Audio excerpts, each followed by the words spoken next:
Capítulo 2. Platão. Em várias das suas obras Platão, 428, 347 a.C., fala das diversas modalidades de constituição, assunto que é desenvolvido particularmente nos 3 diálogos de A República, de O Político e das Leis. Vou deter-me aqui em especial em A República, que dedica ao tema 2 livros, o 8º e o 9º. Terminarei com uma referência ao Político. O diálogo de A República é, como todos sabem, uma descrição da República ideal, que tem por objetivo a realização da justiça entendida como atribuição a cada um da obrigação que lhe cabe de acordo com as próprias aptidões. Consiste na composição harmônica e ordenada de 3 categorias de homens: os governantes filósofos, os guerreiros e os que se dedicam aos trabalhos produtivos. Trata-se de um estado que nunca existiu em nenhum lugar, como comentam 2 interlocutores no final do livro 10º.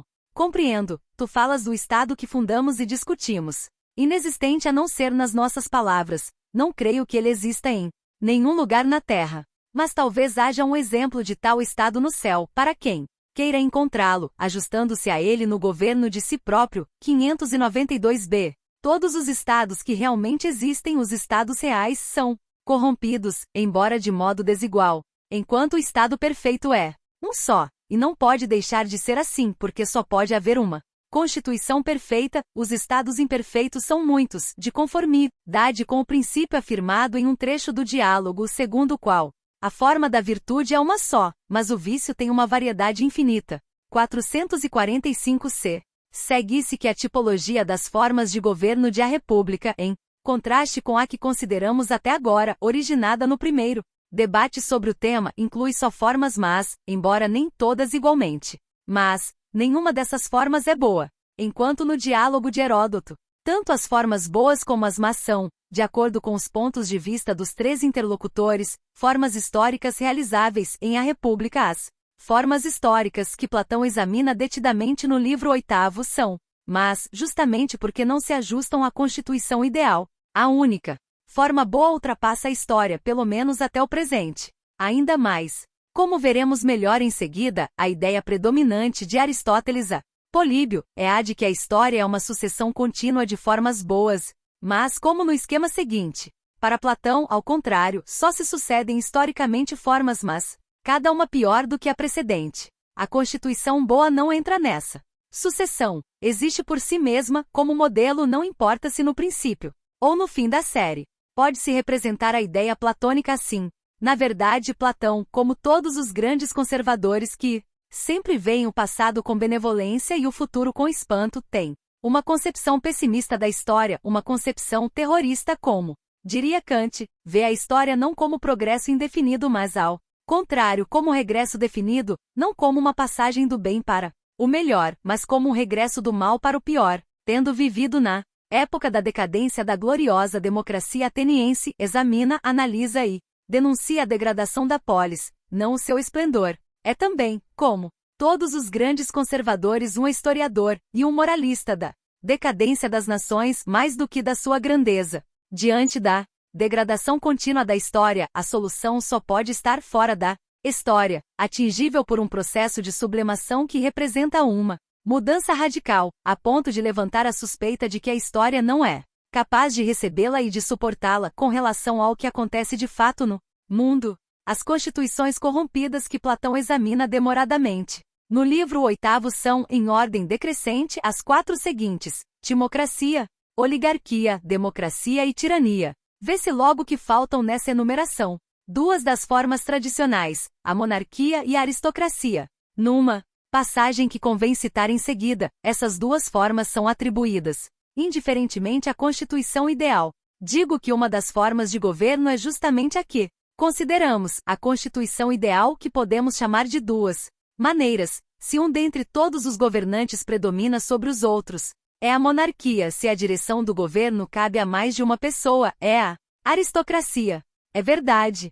Essas 2 modalidades constituem, portanto, uma única forma. Não importa se são muitos ou um só que governam, nada se altera nas leis fundamentais do Estado, desde que os governantes sejam treinados, educados do modo que descrevemos. 445d. Em substância, Platão também aceita que haja 6 formas de governo. Destas, porém, reserva 2 para a Constituição ideal e 4 para as formas reais que se afastam, em grau maior ou menor, da forma ideal. Das 4 constituições corrompidas, a segunda, a terceira e a quarta correspondem exatamente às formas corrompidas das tipologias tradicionais. A oligarquia corresponde à forma corrompida da aristocracia. A democracia, a politeia, como Aristóteles chamará o governo do povo na sua forma pura, a tirania, a monarquia. A timocracia, de timé, que significa honra, é uma forma introduzida por Platão para designar a transição entre a constituição ideal e as 3 formas ruins tradicionais. Ele se pergunta, não é esta talvez, a timocracia, uma forma de governo situada entre a aristocracia e a oligarquia? 547c. Na realidade histórica do seu tempo, a timocracia estava representada, em especial pelo governo de Esparta, que Platão admirava e que tomou como modelo para descrever sua república ideal. De fato, o governo timocrático de Esparta era o mais próximo da constituição ideal. Sua falha e fator de corrupção consistia em honrar os guerreiros mais do que os sábios. 547. Outra observação a fazer é a seguinte: enquanto nas tipologias tradicionais que vamos estudar, as 6 formas se alternam, sucedendo a forma boa, a má que lhe corresponde na representação platônica, uma vez proposta a forma ideal, que no livro 8º é assemelhada à aristocracia, seguem-se as outras 4 corrompidas. De modo descendente, não há assim alternância, mas uma decadência contínua, gradual, necessária, um movimento de cima para baixo até atingir o ponto inferior extremo, que é o último elo da cadeia. Nas representações tradicionais há apenas um movimento descendente. A timocracia é a degeneração da aristocracia, pressuposta forma perfeita, descrita como estado ideal. A oligarquia é a corrupção da timocracia e, assim por diante. A forma mais baixa é a tirania, com a qual o processo degenerativo chega ao ponto máximo. Platão não explica se a partir desse ponto ocorre um retorno, nem de que maneira é possível transformar o tirano em rei filósofo. Foi o que o próprio filósofo tentou fazer em Siracusa com os tiranos locais, empreendimento várias vezes tentado em vão. Eis como Platão introduz sua exposição sobre as 4 formas corrompidas. Eis como Platão introduz sua exposição sobre as 4 formas corrompidas. As constituições a que me refiro, que têm um nome especial, são, antes de mais nada, a que é louvada por muitos, a de Creta e de Esparta, a forma timocrática; em segundo lugar, também louvada, a chamada oligarquia, governo pleno de infinitas dificuldades; em seguida, oposta à forma precedente, a democracia; por fim, a nobilíssima tirania superiora. Todas as demais, quarta e máxima gangrena do Estado. 544c. Para caracterizar essas diferentes formas, Platão identifica as peculiaridades morais, isto é, os vícios e as virtudes das respectivas classes dirigentes. Vale lembrar que a primeira distinção entre as formas de governo nasce da resposta à seguinte pergunta: quem governa? Em virtude desse critério de distinção, a resposta de Platão é que na aristocracia governa o homem aristocrático, na timocracia o timocrático, na oligarquia o oligárquico, etc. Já examinamos o homem que se ajusta à aristocracia, não é por acaso que o consideramos bom e justo. Sim, já o consideramos. Não te parece que seja apropriado passarmos agora em revista os tipos inferiores, isto é, o tipo de homem prepotente e ambicioso que podemos considerar como correspondente à Constituição espartana; em seguida, o oligárquico, o democrático e o tirânico, de modo que, compreendido qual o que mais se afasta da justiça, possamos opor-lhe o que é mais justo.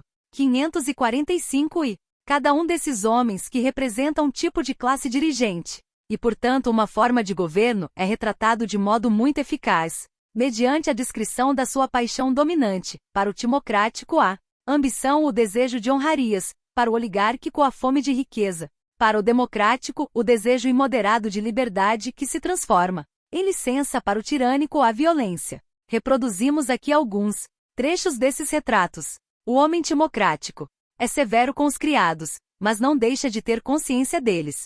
Como quem recebeu uma educação perfeita, é brando para com os homens livres, submetendo-se inteiramente à autoridade, desejoso do comando, amante das honrarias, aspira a comandar não pela virtude das suas palavras, ou por outra qualidade qualquer do mesmo gênero, mas, sim pela sua atividade bélica, pelo talento militar. Terá igualmente a paixão Da ginástica e da caça. 549a. O homem oligárquico. Quanto mais se inclinam a acumular dinheiro e quanto mais os tratam com honrarias, mais se reduz o respeito que tem pela virtude. Ou, será que não é verdade que postas nos dois pratos de uma balança, a virtude e a riqueza sempre pesam em sentido contrário? É assim mesmo. Portanto, se a riqueza e os ricos são venerados no estado da mesma forma são ali desprezados a virtude e os homens virtuosos. Está claro. Por outro lado, sempre se pratica aquilo a que se atribui o valor, abandonando o que se despreza. Exato. Assim, os homens que desejam a supremacia e honrarias terminam, sempre por agir avaramente como cúpidos traficantes de riquezas. Aplaudem e admiram o rico, oferecendo-lhe as mais importantes funções públicas, desprezando o pobre. 550 a 551a. O homem democrático. Como é que uma democracia se governa? Que caráter tem esse governo? Evidentemente, o homem que se assemelha a esse modelo será o homem democrático. Está claro. Antes de mais nada, não serão homens livres e não se encherá o estado de liberdade e liberdade de palavra, licença para todos fazerem o que quiserem. Pelo menos é o que se diz. E quando tudo se permite, está claro que cada um pode ter seu próprio estilo de vida pessoal, conforme melhor lhe pareça, não? 557b. O homem tirânico.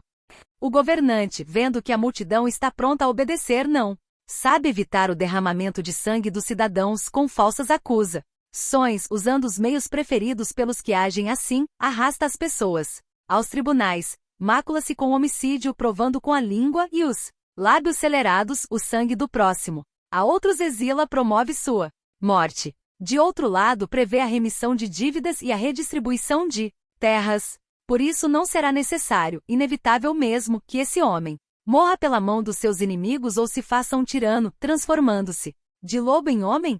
565 e como e por que ocorre a passagem de uma constituição para outra? Para descrever essa transformação, o filósofo acentua a importância do revezamento das gerações. A mudança de uma constituição para outra parece coincidir com a passagem de uma geração a outra. É uma mudança, não só necessária, num certo sentido inevitável, mas também muito rápida. Parece ser a consequência fatal da rebelião do filho contra o pai, da mudança de costumes que ela provoca, mudança que corresponde a uma piora constante, especialmente na passagem da aristocracia para a timocracia, da timocracia para a oligarquia. Eis aqui um exemplo dessa análise sobre gerações. Trata-se da passagem do pai timocrático ao filho oligárquico. Quando o filho de um homem timocrático desde o princípio emula o pai, seguindo-lhe os passos, ao ver que este se choca contra o Estado, como contra um escolho, e que depois de ter perdido tudo a si mesmo e a seus bens, é processado ou nas suas funções de comandante supremo do exército ou enquanto ocupante de algum cargo governativo de importância, acusado por quem caluniou, e desse modo condenado à morte ou ao exílio, à perda dos direitos públicos e dos bens. Naturalmente, precisamente por ver essas coisas e sofrimentos, por ter perdido tudo, ele se deixa dominar pelo medo e de repente abandona precipitadamente a ambição e o orgulho da autoridade que havia antes no seu espírito. Humilhado pela pobreza, põe-se a ganhar dinheiro e graças ao trabalho e ao esforço de economia, aos poucos recolhe uma nova riqueza. Não crês que, chegando a tal ponto, esse homem não é levado a entronizar a cupidez e a avareza, fazendo-as soberanas, cobrindo-as de tiaras, colares e cimitaras? 553 BC. Quanto ao motivo que explica a mudança, deve ser procurado, sobretudo na corrupção do princípio que inspira todos os governos.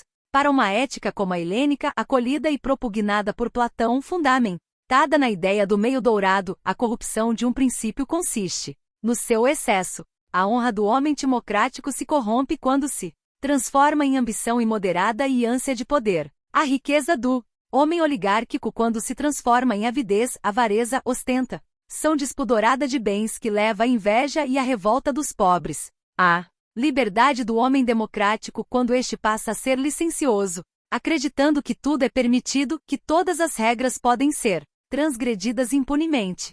O poder do tirano, quando se transforma em puro arbítrio e violência pela própria violência. Sobre este tema, bastará citar uma página famosa, a propósito da corrupção da democracia. Que bem propõe a democracia?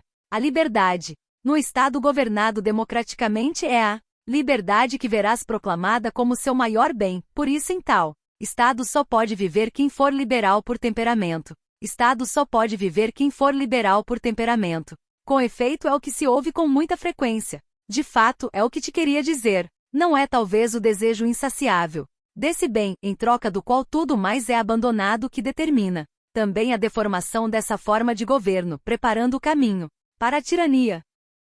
De que modo? Penso que quando um Estado constituído democraticamente com sede de liberdade está em poder de maus governantes e tão inebriado dessa liberdade que a usufrui além da medida se os que o governam não são extremamente complacentes, permitindo a mais absoluta liberdade, o povo os tratará como réus, punindo-os como traidores e oligarcas. É exatamente assim. E aqueles cidadãos que obedecem às autoridades constituídas são ultrajados, tratados como homens sem qualquer valor que se entrega voluntariamente à escravidão. Por outro lado, os magistrados que parecem iguais aos cidadãos, e os cidadãos que se assemelham aos magistrados, tanto nas coisas privadas como nas públicas, são louvados, recebem honrarias. Não é inevitável, assim, que num Estado como esse reine acima de tudo o espírito da liberdade? Como não? E mais ainda, meu amigo, que ele se insinue na intimidade das famílias, e que finalmente a anarquia atinja os próprios animais. Em que sentido?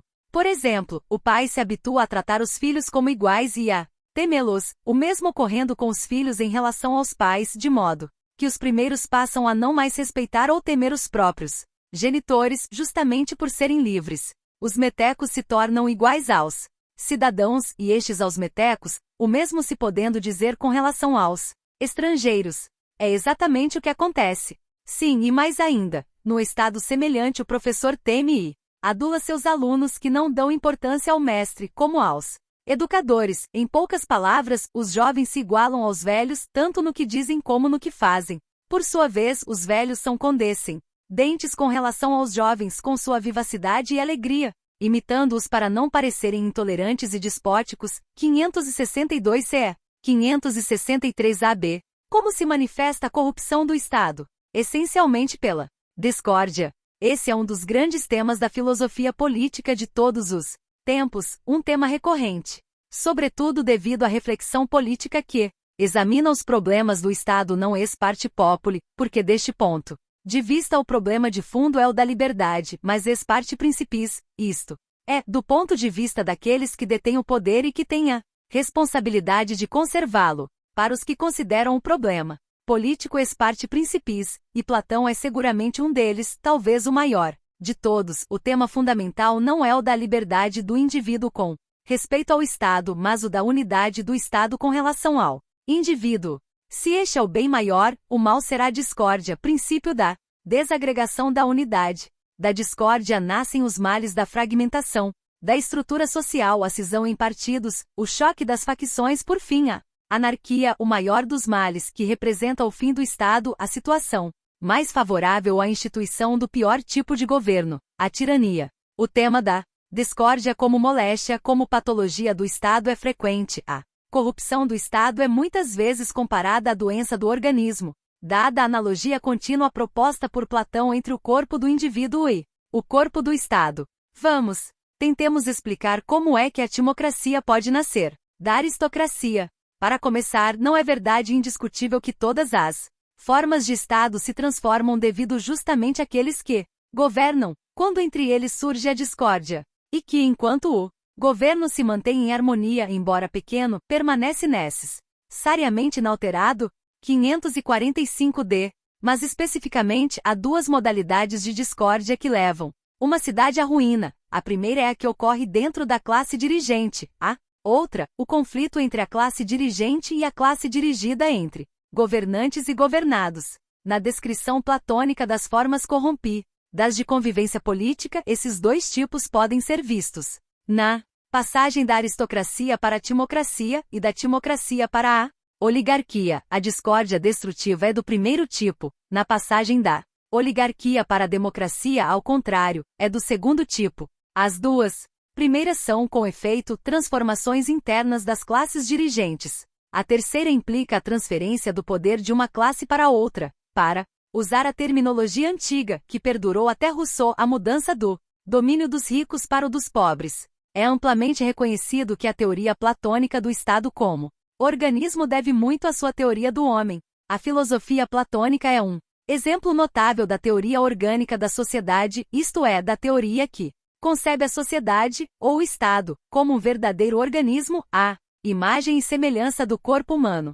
Como na República Ideal, as três classes que compõem organicamente o Estado correspondem três almas individuais, a racional, a passional e a apetitiva. Do mesmo modo, as formas de governo podem também ser distinguidas com base nas diferentes almas que as animam. O tema não foi perfeitamente desenvolvido, mas se não há dúvida de que a constituição ideal é dominada pela alma racional, é indubitável que a constituição timocrática que exalta o guerreiro mais do que o sábio é dominada pela alma passional. As outras três formas são dominadas pela alma apetitiva. O homem oligárquico, democrático e o tirano são todos eles cúpidos de bens materiais, estão todos voltados para a terra, embora apresentem aspectos diversos. A passagem mais interessante onde se surpreende o critério para a distinção entre as várias formas com base nas respectivas almas é aquela que descreve o nascimento do homem timocrático como filho rebelde do homem aristocrático.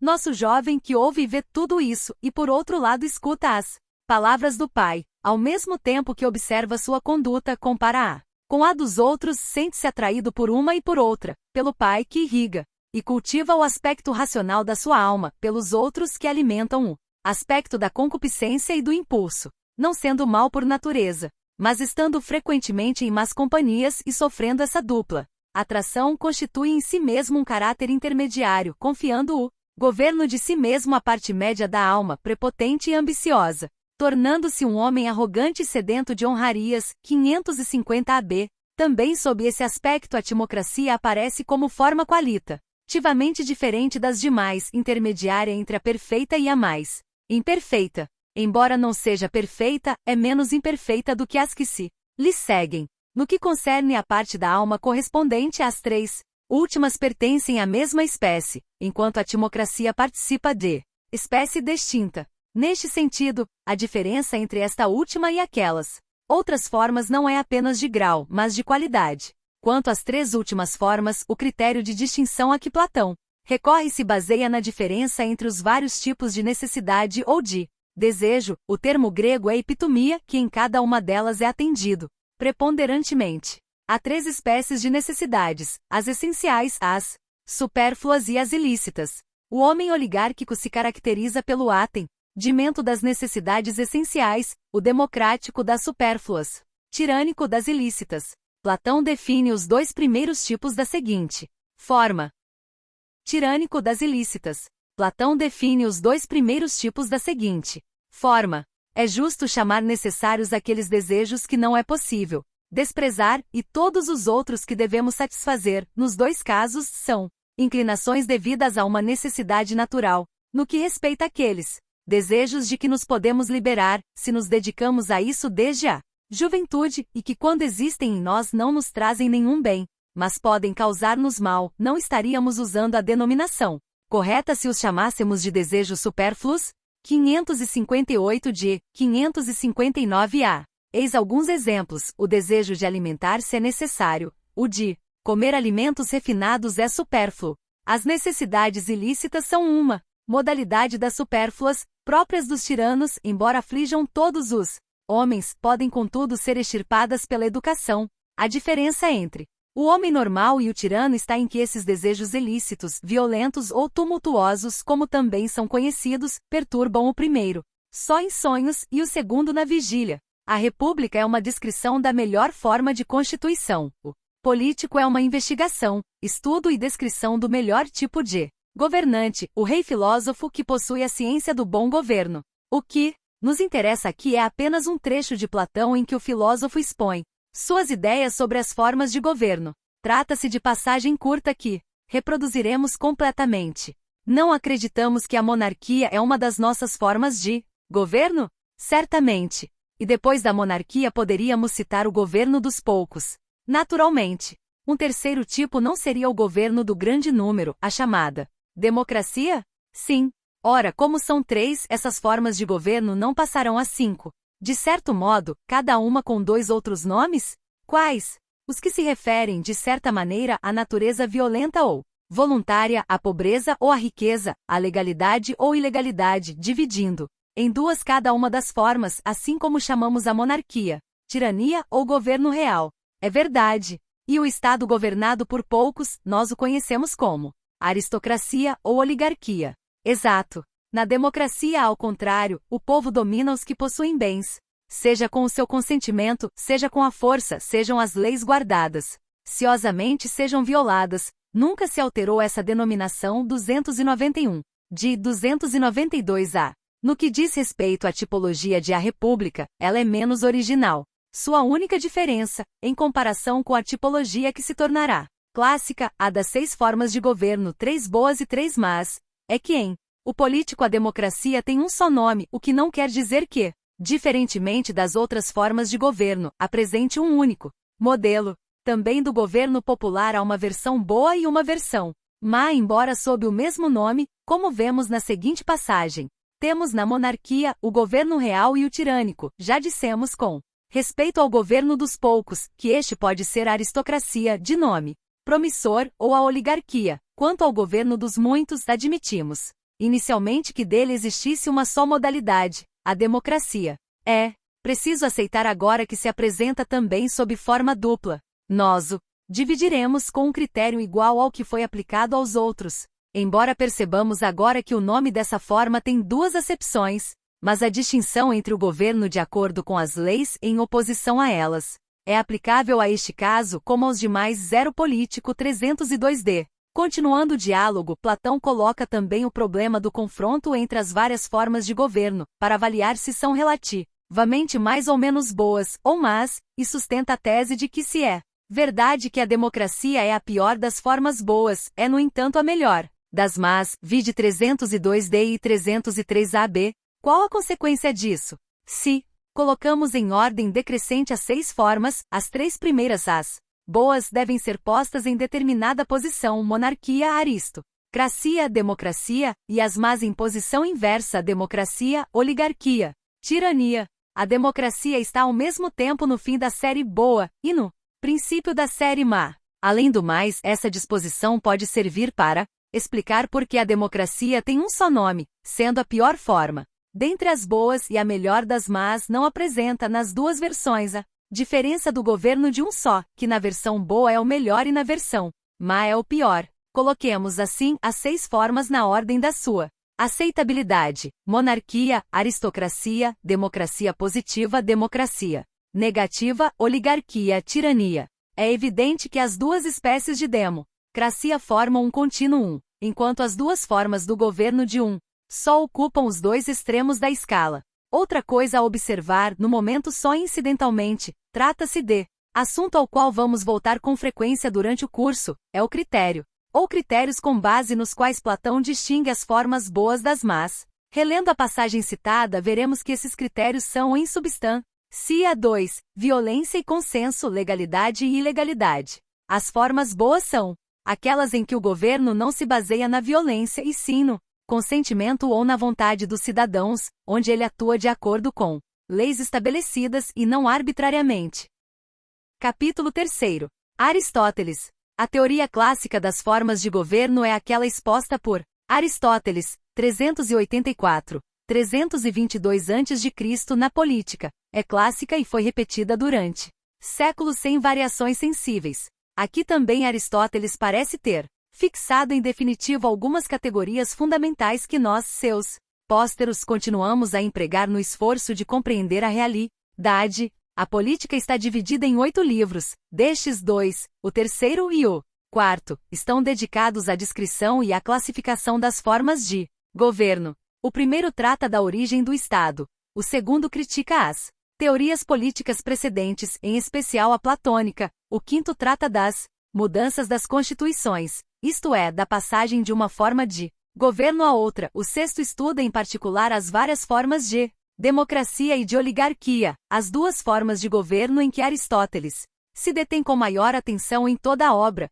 O sétimo e o oitavo tratam das melhores formas de constituição. O termo empregado por Aristóteles para designar o que até aqui venho chamando de forma de governo é politeia, traduzido via de Regra como Constituição. Vale notar que na ponto política encontramos muitas definições de Constituição. Uma dessas definições está no livro. Terceiro, a Constituição é a estrutura que dá ordem à cidade, determinando o funcionamento de todos os cargos públicos e, sobretudo, da autoridade soberana. 1278b. Essa tradução talvez seja um pouco redundante. Aristóteles de fato se limita a dizer que a Constituição, a politeia, é taxis ton marchon, isto é, a ordenação das magistraturas, ou seja, dos cargos públicos. Tal definição corresponde, grosso modo, ao que entendemos hoje como Constituição. Digo grosso modo porque hoje incluiríamos algo mais numa Constituição. Quando nos referimos à Constituição italiana, francesa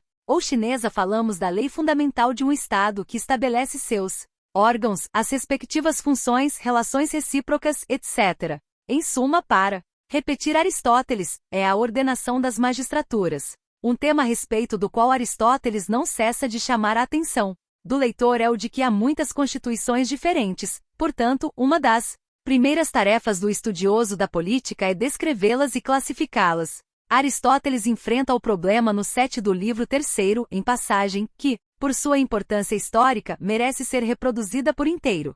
Como Constituição e governo significam a mesma coisa e o governo é o poder soberano da cidade. É necessário que esse poder soberano seja exercido por um só, por poucos ou por muitos. Quando um só, poucos ou muitos exercem o poder buscando o interesse comum, temos necessariamente as constituições retas. Quando exercem no seu interesse privado, temos desvios.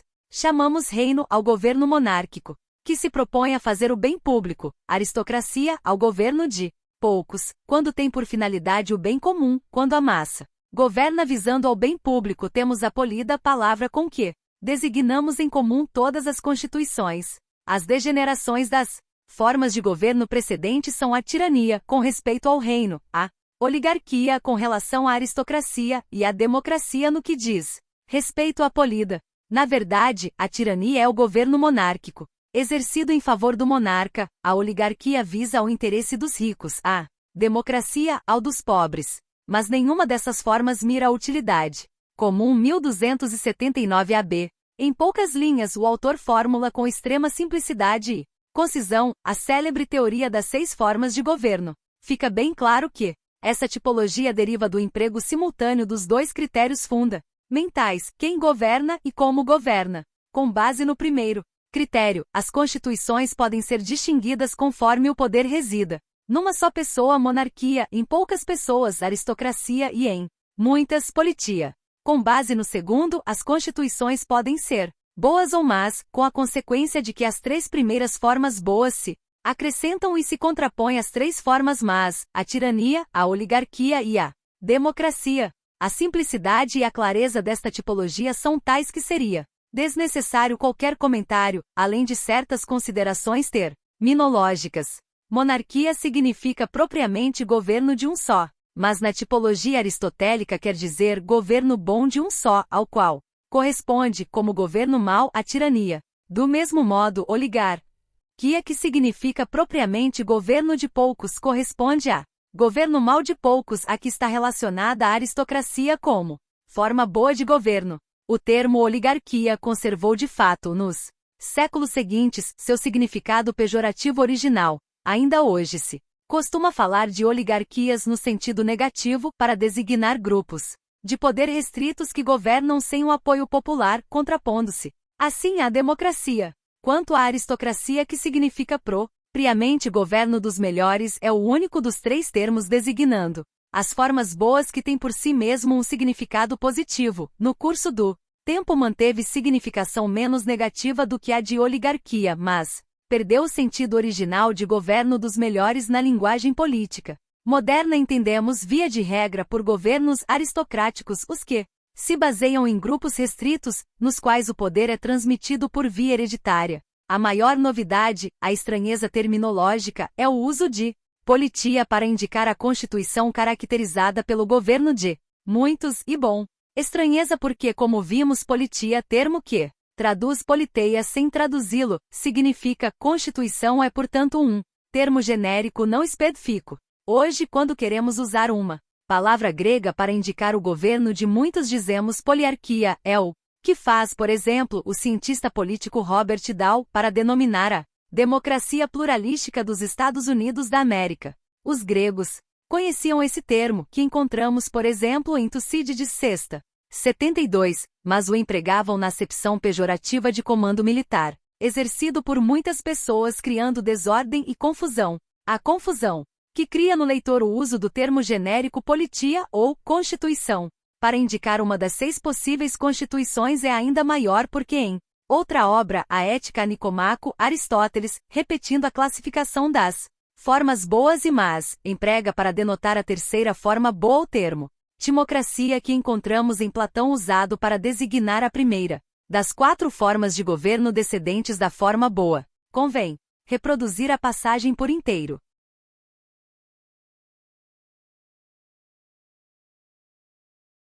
Três são as formas de governo e 3 são os desvios e corrupções dessas formas. As formas são o reino, a aristocracia e a terceira aquela que se baseia sobre a vontade popular, que pareceria próprio chamar de timocracia, mas que a maioria chama apenas de politia. O desvio do reino é a tirania. Da aristocracia se passa à oligarquia pela malvadez dos governantes.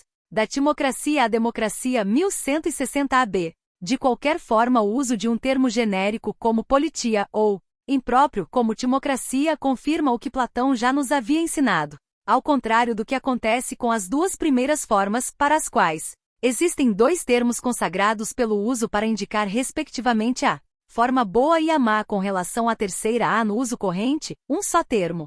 Democracia com a consequência de que uma vez adotado para indicar exclusivamente a forma má, como fez Aristóteles, ao contrário do que fará Políbio, como veremos, falta uma expressão também consagrada pelo uso para denotar a correspondente forma boa. O uso axiológico de uma tipologia comporta, como se disse no capítulo introdutório, não só a distinção entre formas boas e más, porém, uma hierarquia entre as várias formas, quer dizer, uma distinção entre formas melhores e piores. A ordem hierárquica aceita por Aristóteles não parece diferir da que Platão sustentou em O Político, que expus no fim do capítulo precedente. O critério da hierarquia é o mesmo, a forma pior é a degeneração da forma melhor, de modo que as degenerações das formas que seguem a melhor são cada vez menos graves. Com base nesse critério, a ordem hierárquica das 6 formas é a seguinte: monarquia, aristocracia, politia, democracia, oligarquia, tirania.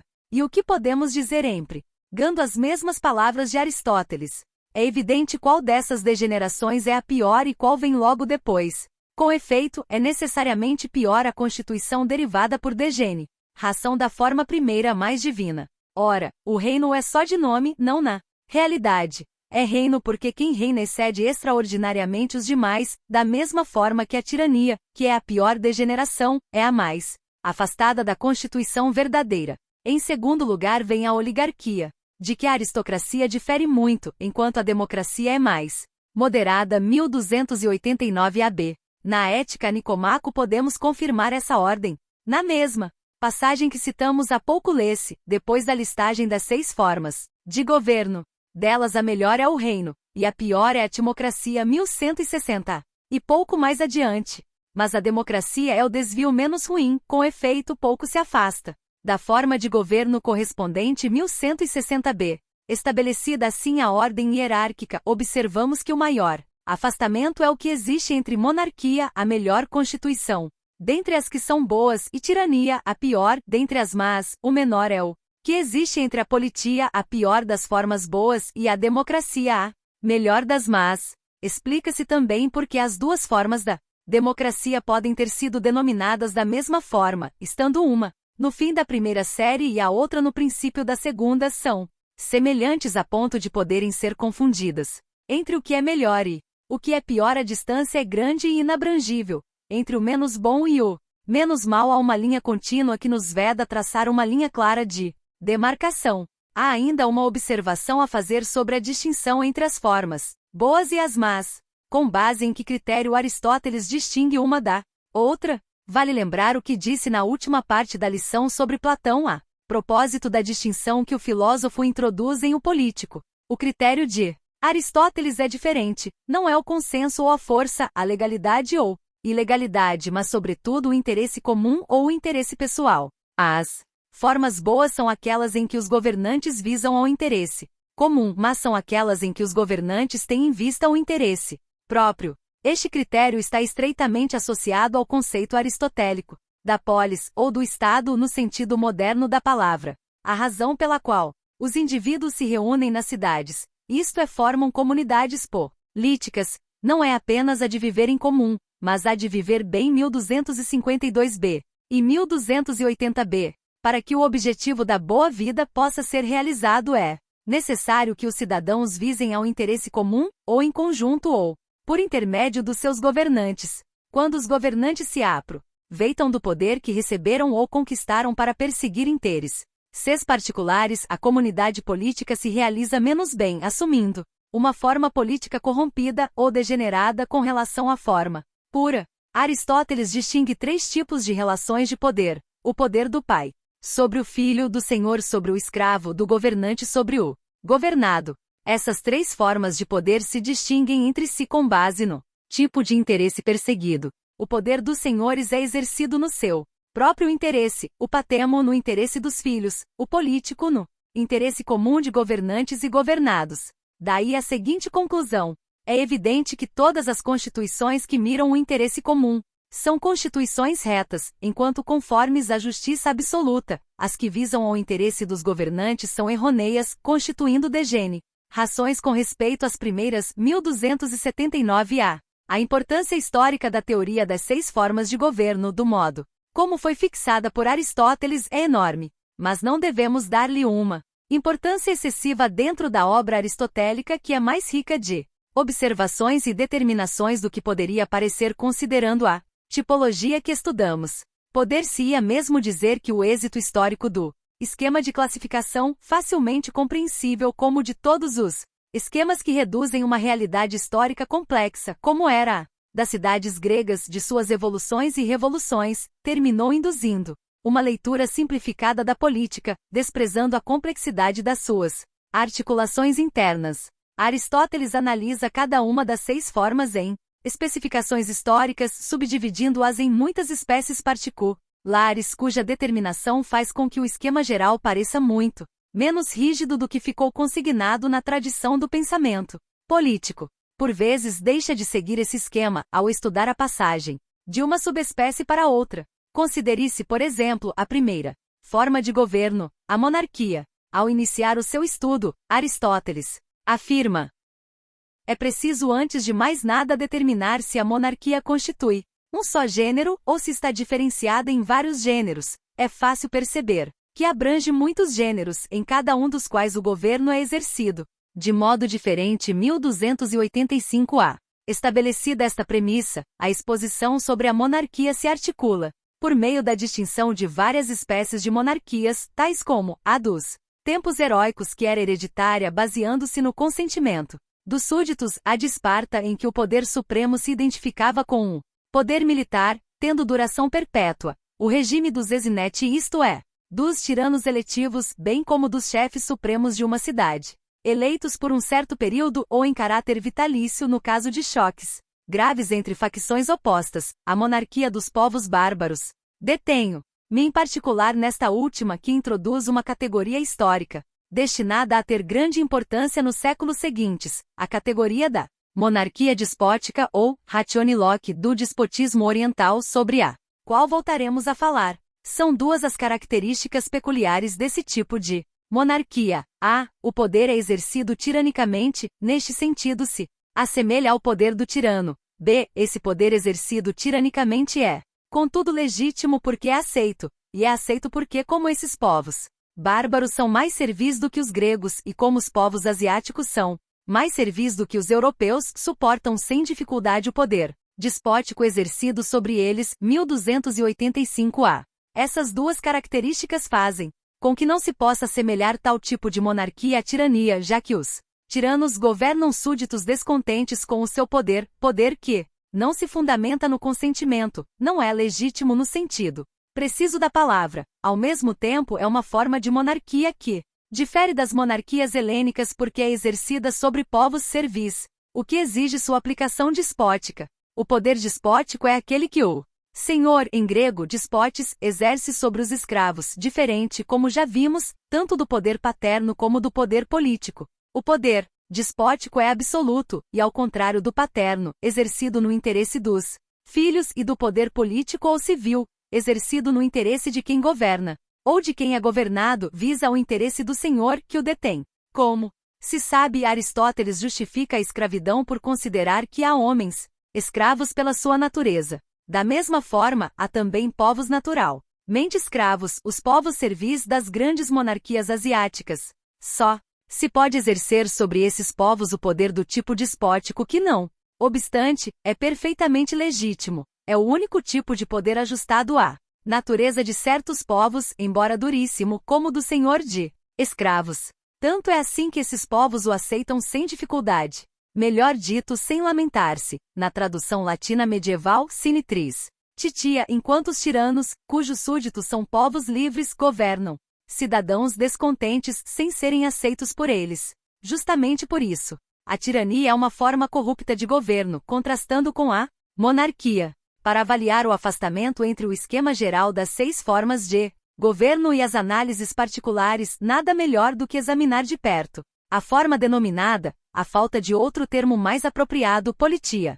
No esquema, a politia corresponde à terceira forma, deveria consistir, portanto, no poder de muitos exercido no interesse comum. Mas quando se chega à definição que lhe dá Aristóteles, encontramos coisa bem diferente. A politia é, de modo geral, uma mistura de oligarquia e de democracia. Via de regra são chamados de polidas os governos que se inclinam para a democracia, e de aristocracias os que se inclinam para a oligarquia. 1293b. E preciso ter muita atenção neste ponto. A politia é uma mistura de oligarquia e democracia. Mas o esquema abstrato não nos diz que tanto a oligarquia como a democracia são formas corrompidas? O primeiro problema, portanto, colocado diante da politia, é o de que uma forma boa pode resultar de uma fusão de duas formas más. Em segundo lugar, se a politia não é conforme deveria ser, de acordo com o esquema, o governo do povo ou a democracia na sua acepção correta, mas sim uma mistura de oligarquia e democracia, isso significa que este é o segundo problema. O governo bom de muitos, que figura no terceiro lugar do esquema geral, é uma fórmula vazia, uma ideia abstrata que não corresponde concretamente a qualquer regime histórico do presente ou do passado.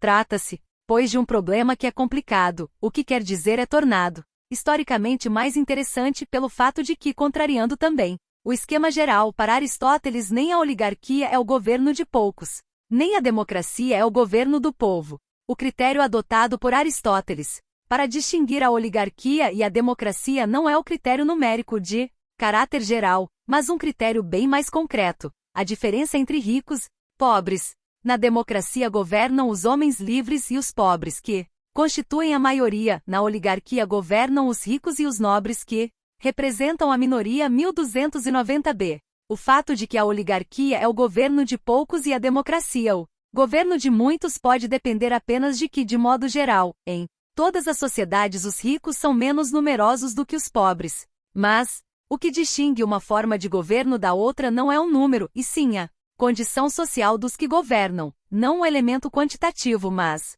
qualitativo. É o que vemos claramente na passagem seguinte. A democracia e a oligarquia diferem uma da outra pela pobreza e a riqueza. Onde dominam os ricos, sejam muitos ou poucos, haverá necessariamente uma oligarquia. Onde dominam os pobres, uma democracia. Embora aconteça, como se disse, que os ricos sejam poucos e os pobres numerosos, já que poucos são os que se arriscam, mas todos participam da liberdade. 1280a. Dizíamos, pois, que a política é uma fusão da oligarquia e da democracia. Agora que sabemos em que consistem uma e outra, podemos compreender melhor em que consiste essa fusão. É um regime em que a união dos ricos e dos pobres deveria remediar a causa mais importante de tensão em todas as sociedades, a luta dos que não possuem contra os proprietários. É o regime mais propício para assegurar a paz social. Na maioria das cidades se proclama em altos brados a politia, procurando-se realizar a única união possível dos ricos e dos pobres, da Riqueza e da pobreza, 1294a. Aristóteles se ocupa também com o modo como se pode fundir os dois regimes de forma a criar um terceiro, melhor do que os dois originais. Detém-se em particular sobre 3 expedientes extremamente interessantes, do ponto de vista do que chamaríamos hoje de engenharia política. 1. Conciliando procedimentos que seriam incompatíveis, enquanto nas oligarquias se penalizam os ricos que não participam das atividades públicas, mas não se concede nenhum prêmio aos pobres que nelas tomam parte. Nas democracias, pelo contrário, não se inflige tal pena aos ricos e também não se concede esse prêmio aos pobres. A conciliação entre os dois sistemas poderia consistir em alguma coisa intermediária e comum, como diz Aristóteles. Por exemplo, a promulgação de lei que penalize os ricos não participantes e dê um prêmio aos pobres participantes. 2. Adotando-se um meio termo entre as disposições extremas dos dois regimes, enquanto o regime oligárquico só dá o direito de voto aos que têm uma renda muito elevada. Regime democrático o atribui a todos, até mesmo aos que não possuem qualquer terra, ou pelo menos aos que possuem renda muito pequena. O meio termo neste caso consiste em diminuir o limite mínimo de renda imposto pelo regime dos ricos, elevando o admitido no regime dos pobres. 3. Recolhendo-se o melhor dos dois sistemas legislativos, enquanto na oligarquia os cargos públicos são preenchidos mediante eleição, mas só pelos que possuem uma certa renda. Na democracia esses cargos são distribuídos por sorteio entre todos os cidadãos. Recolher o melhor dos dois sistemas neste caso significa conservar o método eleitoral e excluir o requisito de renda. O princípio que inspira esse regime de fusão é o da mediação, ideal de toda a ética aristotélica fundamentado, como se sabe, no valor eminentemente positivo do que está no meio, situado entre dois extremos. É um ideal referido pelo próprio Aristóteles numa passagem relativa ao assunto de que estamos tratando. Se é exata a definição da ética segundo a qual a vida feliz é a que se desenvolve de acordo com a virtude, e sem impedimentos, e se a virtude está no meio termo, a vida mediana é necessariamente a melhor, desde que se trate dessa mediania que é acessível a todos. 1295a. Logo em seguida, o critério da mediania é aplicado às classes que compõem a sociedade. Em todas as cidades há 3 grupos: os muito ricos, os muito pobres, os que ocupam uma posição intermediária. Como admitimos que a medida e a mediania são a melhor coisa em todas as circunstâncias, está claro que, em matéria de riqueza, o meio termo é a melhor das condições, porque nela é mais fácil obedecer à razão. 1295b. Uma vez introduzido na realidade histórica, o ideal ético da mediania se resolve no celebérrimo elogio ao ponto intermediário que interessa muito a quem, como nós, anda buscando temas recorrentes. Está claro que a melhor comunidade política é a que se baseia na classe média e que as cidades que têm essa condição podem ser bem governadas, aquelas onde a classe média é mais numerosa e tem mais poder do que as duas classes extremas, ou pelo menos uma delas. Com efeito, aliando-se a uma ou a outra, fará com que a balança penda para o seu lado, impedindo assim que um dos extremos que se opõem ganhe poder excessivo. 1295b.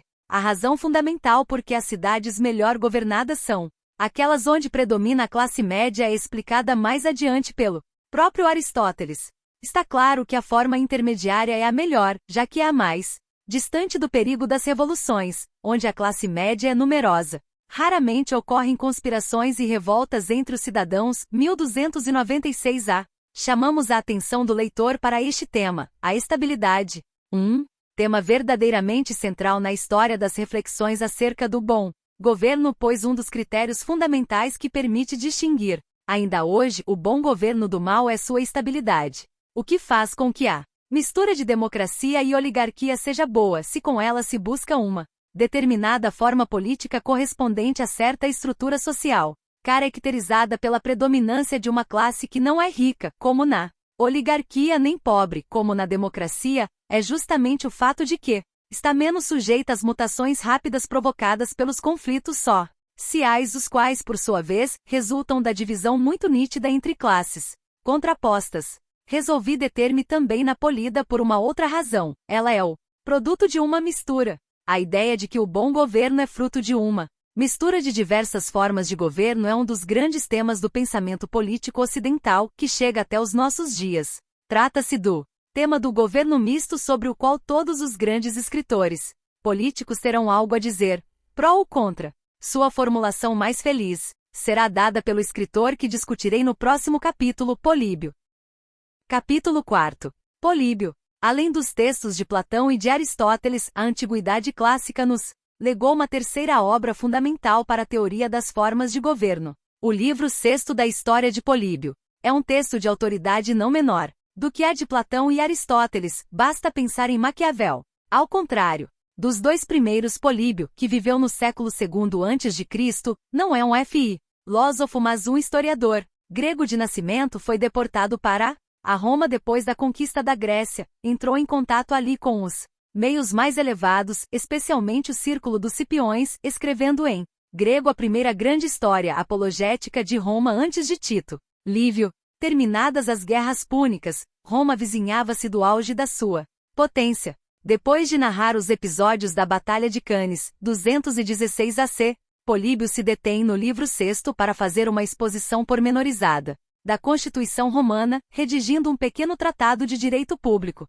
romano no qual descreveu as várias funções públicas, os cônsules, Senado, os tribunos, a organização militar, etc. O motivo por que o historiador descreve a constituição do povo, cuja história narra, é explicitado. Deve-se considerar a constituição de um povo como a causa primordial do êxito ou do insucesso de todas as ações. Sexta 2. Baseando-se nessa premissa, quer demonstrar a importância que teve a excelência da Constituição Romana para explicar o sucesso da política de um povo que em menos de 53 anos, como se lê no mesmo parágrafo, conquistou todos os outros estados, impondo-lhes o seu domínio. Antes de examinar a Constituição Romana, Políbio tece algumas considerações sobre as constituições em geral, considerações que constituem uma das mais completas teorias das formas de governo que a história nos legou. Nessa teoria ele expõe sobretudo três teses que merecem ser enunciadas ainda que brevemente. 1. Existem fundamentalmente 6 formas de governo, 3 boas e 3 más. 2. Essas 6 formas se sucedem umas às outras de acordo com determinado ritmo, constituindo assim um ciclo, repetido no tempo. 3. Além dessas 6 formas tradicionais, há uma sétima, exemplificada pela Constituição Romana, que é a melhor de todas enquanto síntese das 3 formas boas. Com a primeira tese, Políbio confirma a teoria tradicional, com a segunda fixa no esquema completo, embora rígido, a teoria dos ciclos, ou, para empregar a terminologia dos gregos, da anaciclose que Platão já tinha exposto, com a terceira fórmula pela primeira vez de modo completo, a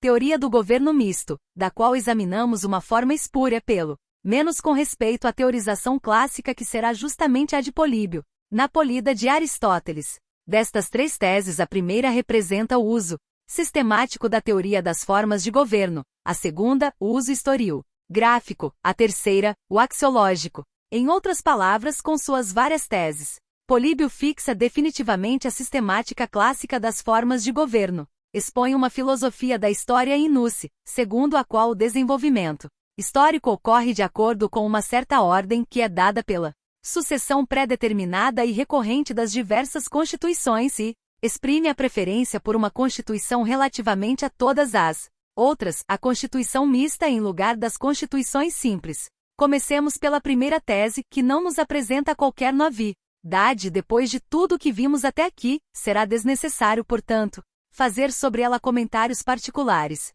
Políbio inicia a exposição rindo-se à tipologia tradicional. A maior parte dos que nos querem dar lições sobre este ponto fala de 3 formas constitucionais, chamando a primeira de reino, a segunda de aristocracia, e a terceira de democracia. Sexta 3. ênfase acres. Sentada. A única observação que podemos fazer é de natureza terminológica. Políbio chama democracia a terceira forma que Aristóteles tinha denominado de politia, quer dizer emprega o termo democracia, com conotação positiva, ao contrário de Platão e de Aristóteles. Pouco depois passa a tratar, como seria de esperar, das formas corrompidas. Não se pode chamar de reino qualquer governo de uma só pessoa, mas só o que é aceito voluntariamente, exercido de acordo com a razão, mais do que com o terror e a força. Também não se deve considerar aristocracia todo governo de poucos, mas só o que é dirigido por aqueles que forem eleitos os mais justos e sábios. Da mesma forma, não é um governo popular aquele em que a multidão decide o que se deve fazer, mas sim aquele onde é tradicional e habitual venerar os deuses, honrar os pais, respeitar os mais idosos, obedecer às leis. Podemos considerar, assim, 6 espécies de constituição. 3 são conhecidas por todos já. Falamos sobre elas. Outras 3, derivadas das primeiras, são a tirania, a oligarquia e a oclocracia. Sexta, 4. ênfase acrescentada. A este propósito, há 2 observações a fazer. Uma simplesmente terminológica, outra mais substancial. Tendo usado o termo democracia para identificar a forma boa de governo popular, Políbio introduz uma nova palavra, destinada a não ter uso muito difundido, permanecendo apenas na linguagem culta, para designar o governo popular na sua forma corrompida, oclocracia de óculos, que significa multidão, massa, plebe, e corresponde bem ao nosso governo de massa ou das massas, quando o termo massa, que é bivalente, é empregado como significado pejorativo que lhe é dado pelos escritores reacionários em expressões como a rebelião das massas, sociedade de massa, etc. A observação mais substancial tem a ver com o critério adotado por Políbio para distinguir as constituições boas das más. É um critério que não corresponde ao aristotélico, mas reproduz o de Platão. De resto, parece que Políbio não herdou nenhuma das suas teses de Aristóteles, seguindo antes o modelo platônico. Ele próprio cita Platão no 5, depois do que estamos examinando. Como já vimos, o critério aristotélico é o que se baseia na diferença entre interesse público e privado, uma diferença que não aparece no texto de Políbio. Não se pode dizer que o critério da distinção entre as formas puras e as corrompidas esteja expresso muito claramente na passagem citada, ou pelo menos que seja muito explícito. De qualquer modo, não é o critério do interesse. Os critérios velados são: 2. De um lado, a contraposição entre o governo baseado na força e o governo fundamentado no consenso; de outro, a contraposição análoga, mas não idêntica, entre governo ilegal, portanto arbitrário, e legal. São 2 critérios que já encontramos em O Político de Platão. Uma vez definidas as 6 formas, Políbio as expõe em ordem cronológica, apresentando a teoria dos ciclos. Aqui também é conveniente repetir toda a passagem relevante. Em primeiro lugar, se estabelece sem artifício e naturalmente o governo de um só, ao qual segue, e do qual é gerado por sucessivas elaborações e correções, o reino, transformando-se este no regime mal correspondente, isto é, na tirania. Pela queda desta última se gera o governo dos melhores, quando a aristocracia por sua vez degenera em oligarquia. Pela força da natureza, o povo se insurge violentamente contra os abusos dos governantes, nascendo assim o governo popular. Com o tempo, a arrogância e a ilegalidade dessa forma de governo levam à oclocracia. Sexta, 4. ênfase acrescentada. Há muitas observações a fazer sobre esta passagem. Antes de mais nada, as etapas do processo histórico são as seguintes: monarquia, tirania, aristocracia, oligarquia, democracia e oclocracia. Em segundo lugar, o processo histórico desenvolve, ciclo por ciclo, uma tendência que é, em última análise, degenerativa, como a descrita por Platão. Contudo, diferentemente do ciclo platônico, em que cada forma é uma degeneração da precedente num processo contínuo, o ciclo polibiano se desenvolve através da alternância de constituições boas e más. Contudo, a constituição boa que segue é inferior àquela que a precede, a má é pior do que a má que a precede. Em outras palavras, a linha decrescente do ciclo platônico é contínua, a do ciclo polibiano é fragmentada por uma alternância de momentos bons e maus, embora tenda para baixo. Além da diferença entre o processo contínuo num caso e o descontínuo no outro, há também uma diferença no que respeita à fase final, que para Platão é a tirania, para Políbio a oclocracia. Não se pode silenciar o contraste entre esta concepção regressiva da história e a visão progressiva tão característica da Idade Moderna, pelo menos a partir do Renascimento, embora o tema merecesse outro tipo de desenvolvimento, segundo a qual o que vem depois é em última instância, se não imediatamente, melhor do que o que vem antes. Recorde-se a famosa metáfora do anão sobre os ombros do gigante, entre uma concepção, a platônica, para a qual a história caminha do mal para o pior, e uma outra moderna, para a qual o curso da história vai do bom para o melhor. Em outras palavras, entre uma teoria do retorno indefinido e uma concepção do progresso indefinido. A terceira observação que se pode fazer é a de que esta concepção da história é fatalista, no sentido de que a passagem de uma forma para outra parece pré-determinada, necessária e inderrogável. Parece também natural no sentido de estar prevista pela natureza das coisas, isto é, de estar implícita na própria natureza dos governos que não podem deixar de sofrer o processo de transformação, e também no sentido ainda mais fértil, segundo o qual cada forma de governo só se pode converter em uma outra forma determinada. Note-se na passagem citada a insistência em expressões como naturalmente natural pela força da natureza, etc., para demonstrar de modo evidente que o germe da corrupção está no interior de todas as constituições. Políbio usa a imagem da oxidação do ferro e da ação do caruncho na madeira como se vê nesta passagem. Da mesma forma como a ferrugem, que é um mal congênito do ferro, o caruncho e as traças que são males internos da madeira pelos quais e outra são consumidos, ainda que escapem a todos os danos externos, assim também toda a Constituição apresenta um mal natural que lhe é inseparável, o despotismo com relação ao reino, a oligarquia com relação à aristocracia, o governo brutal e violento com respeito à democracia. Nessas formas, como já disse, é impossível que não se alterem com o tempo todas as constituições. Sexta 10. Falta dizer o que acontece no fim do ciclo, quando a degradação das constituições chega à fase final, que é a oclocracia. Em Platão, pelo menos no livro 8º de A República, a pergunta tinha ficado sem resposta. Mas Políbio dá uma resposta muito precisa, resposta que está oculta no próprio Platão. No fim do primeiro processo, o curso das constituições retorna ao ponto de partida. Da oclocracia se volta com um salto diretamente ao reino, da forma pior a melhor. A concepção que Políbio tem da história é cíclica. Segundo ele, a história é uma repetição contínua de eventos que tornam sempre sobre si mesmos o eterno retorno do mesmo.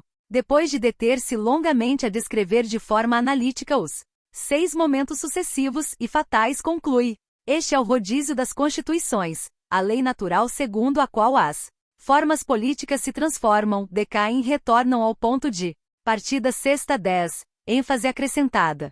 Mesmo nesse caso, não se pode deixar de indicar outra grande teoria cíclica da história, a de Giambattista Vico, embora tanto os momentos quanto o ritmo e as dimensões históricas dessa concepção sejam completamente diferentes, conforme teremos oportunidade de ver. Basta dizer que enquanto a teoria de Políbio deriva do campo de observação muito limitado das cidades gregas, a teoria de Vico abrange toda a história da humanidade. A teoria polibiana dos ciclos é deduzida da história das cidades gregas no período do seu crescimento, esplendor e decadência. Aplica-se, portanto, só àquela limitada parte do mundo. As grandes monarquias asiáticas escapam ao âmbito dessa concepção histórica. Continuarão, aliás, fora do fluxo da história europeia mesmo nos séculos seguintes, até Hegel, e mesmo depois dele. Representam não o princípio do movimento e do progresso, mas o da imobilidade, que não se deve confundir com a estabilidade. A tese principal da teoria polibiana das constituições é sem dúvida a do governo misto. Políbio passou para a história do pensamento político como defensor por excelência do governo misto. Não será difícil descobrir o nexo existente entre a ideia do governo misto e a teoria dos ciclos. Esta pôs em evidência o fato de que todas as formas simples, tanto aquelas consideradas tradicionalmente retas como as corrompidas, têm uma duração breve, porque estão destinadas pela própria natureza a transformar-se numa forma diferente. Isso significa que todas as constituições sofrem de um vício, o da falta de estabilidade, vício grave, porque, por consenso geral, quanto mais estável uma constituição, mais louvável. Qual é o objetivo de uma constituição? Para repetir a definição aristotélica, pode-se dizer que é ordenar os cargos governativos, isto é, estabelecer quem deve governar, permitir o desenvolvimento regular e ordeiro da vida civil, o que não pode ocorrer se o sistema político sofre alterações contínuas.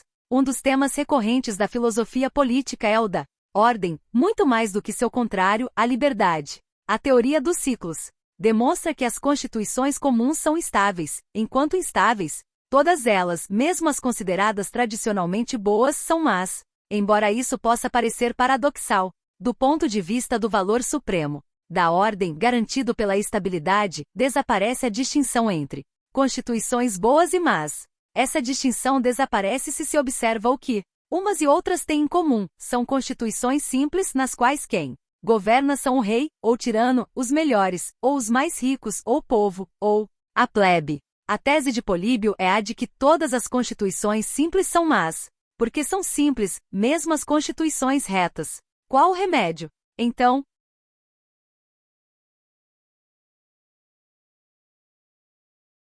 o governo misto, isto é, uma constituição que combine as três formas clássicas.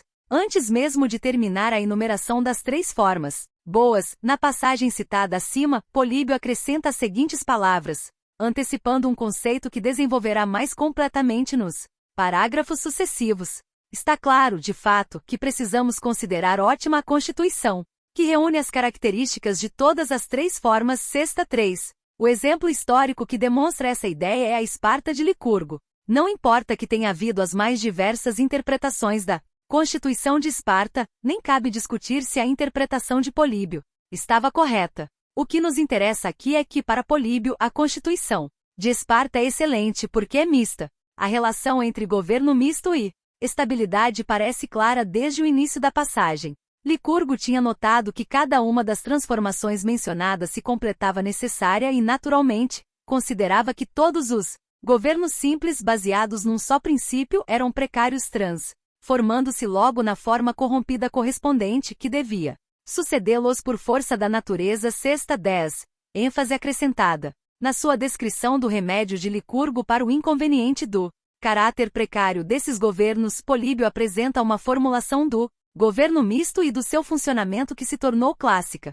Licurgo não formulou uma constituição simples e uniforme, mas reuniu todas as características dos melhores sistemas políticos, de modo que nenhuma delas, adquirindo força maior do que a necessária, se desviasse no sentido dos seus males congênitos, mas, ao contrário, de forma que cada uma neutralizasse as outras, equilibravam-se os diversos poderes, nenhum deles se tornava excessivo e o sistema político permanecia prolongadamente em perfeito equilíbrio como um barco que vence a força de uma corrente oposta sexta 10. A composição das três formas de governo consiste no fato de que o rei está sujeito ao controle do povo, que participa adequadamente do governo. Este, por sua vez, é controlado pelo Senado. Como o rei representa o princípio monárquico, o povo o princípio democrático e o Senado aristocrático, o resultado dessa combinação é uma nova forma de governo que não coincide com as três formas simples retas porque é composta, nem com as três formas corrompidas porque é reta. Quanto à razão da excelência do governo misto, Políbio vai encontrá-la no mecanismo de controle recíproco dos poderes ou no princípio do equilíbrio. Esse é um ponto de grande importância. O tema do equilíbrio dos poderes, que na Idade Moderna se tornará o tema central das teorias constitucionalistas com o nome de Balance of Power, é um dos que dominam toda a tradição do pensamento político ocidental. Embora a teoria do governo misto, tão bem formulada por Políbio, não deva ser confundida com a teoria moderna da separação e do equilíbrio dos poderes, enunciada por Montesquieu em forma que se tornou famosa, é um fato que a teoria do governo misto e a teoria do equilíbrio procedem par e passo. O que a continuação do discurso confirma quando Políbio expõe particularizadamente os princípios em que se inspira a Constituição romana. A razão por que Políbio enuncia a tese da excelência do governo misto é a seguinte: ele considera como exemplo admirável desse gênero de governo a Constituição romana, na qual os órgãos que participavam do governo eram três: os cônsules, o Senado e as eleições populares, com a consequência de que, considerando-se era especial o poder dos cônsules, o Estado parecia monárquico e real, considerando-se em particular o Senado parecia aristocrático, do ponto de vista do poder da multidão parecia indubitavelmente democrático sexta 12. O conceito do controle recíproco dos poderes e do resultante equilíbrio está tão estreitamente ligado à ideia do governo misto que volta a surgir depois da exposição sobre a Constituição Romana. O parágrafo final do livro sexto começa assim: como dessa forma cada órgão pode obstaculizar os outros ou colaborar com eles, sua união é benéfica em todas as circunstâncias, de modo que não é possível haver um Estado melhor constituído. E termina assim: quando um dos órgãos constitucionais, adquirindo força, cresce em soberba e exerce um domínio maior do que o conveniente, está claro que como nenhuma parte é autônoma, como já disse, e como todo desígnio pode ser desviado ou impedido, nenhuma das panes excede sua competência e ultrapassa sua medida. Assim permanecem todos dentro dos limites prescritos, de um lado porque têm impedidos todos os impulsos agressivos, de outro porque desde o princípio temem a vigilância dos demais. Sexta 18.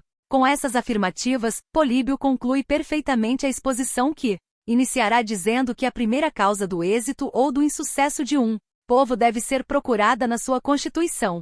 De fato, o que Políbio evidencia claramente para afirmar a excelência de uma constituição é o que hoje chamaríamos de seu mecanismo. A teoria de Políbio é uma teoria dos mecanismos constitucionais que tornam possível uma forma de governo estável, por isso preferível a qualquer outra. É verdade que hoje não nos inclinamos tanto a admitir que a causa fundamental do êxito ou do fracasso de um povo seja sua constituição. Tendemos a afastar nossa análise do sistema político para o sistema social subjacente da anatomia das instituições políticas para a anatomia da sociedade civil, como diria Marx, das relações de poder para as relações de produção.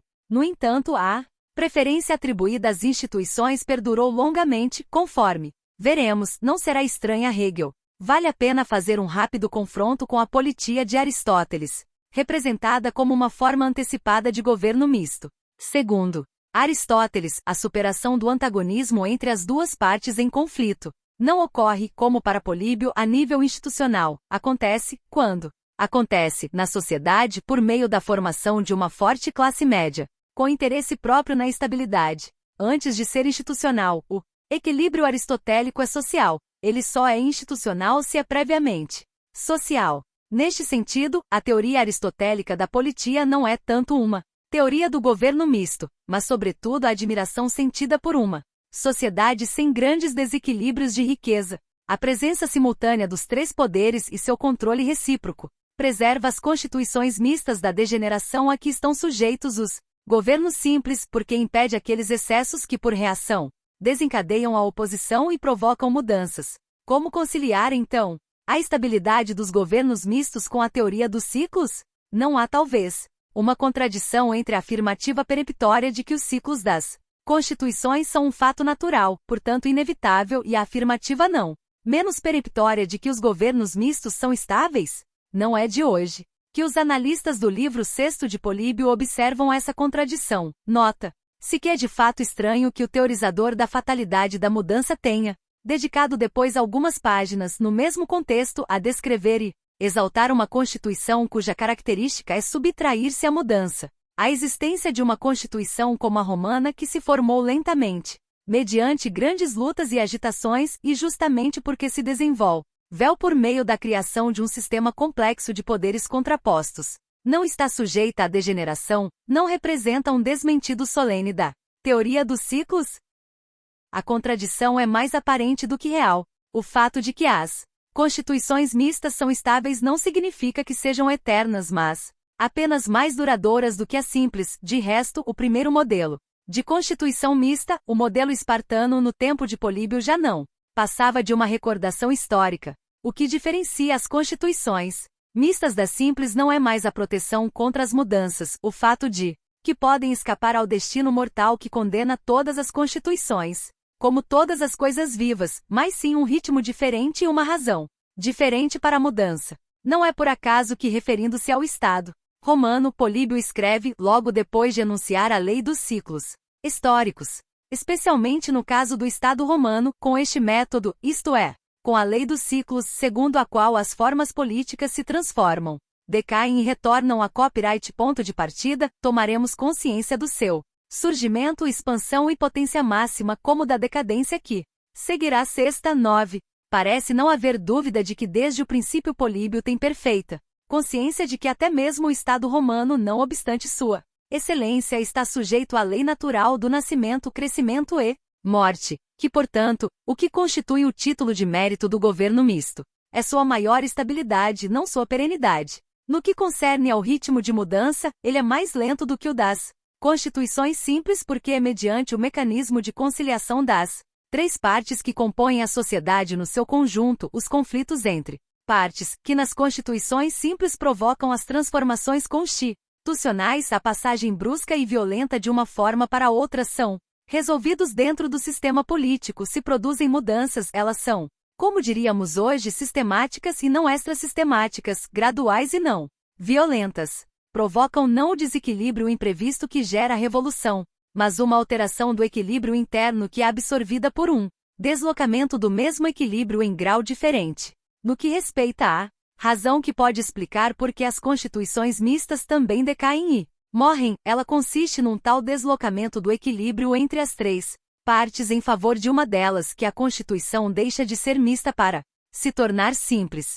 A julgar pelo que Políbio diz sobre Cartago, que tinha um governo misto, mas que estava destinada à derrota porque tinha caído nas mãos de um governo democrático no sentido depreciativo da palavra, enquanto Roma deveria ser vitoriosa porque ali o equilíbrio entre os três poderes ainda não se havia rompido em favor de um só. Dentre eles, poder-se-ia deduzir que há uma espécie de ciclo também dentro das constituições mistas, que dá lugar a um ciclo no ciclo, com a consequência de que nem todas as constituições mistas deveriam ser colocadas no mesmo plano, mas sim deixadas separadamente conforme prevalecesse uma ou outra pane da cidade em constituições mistas, predominantemente monárquicas, aristocráticas ou democráticas.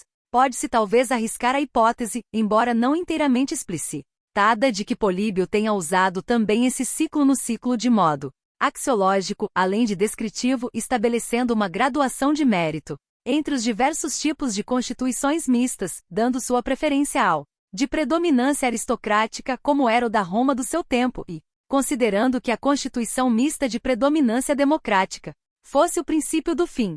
Segundo esta hipótese, a melhor constituição mista seria aquela em que das três partes componentes predomina a do meio, isto é, a aristocrática. Outro exemplo claro da primazia do meio termo, apêndice, a excelência do governo misto e o elogio da Constituição romana continuam paralelamente na de República de Cícero, cerca de 50 c. Quando Cícero escreveu sua obra, um século depois de Políbio, a ideia de que o governo misto é o melhor de todos e a representação da Constituição romana como Constituição mista estão já consolidados.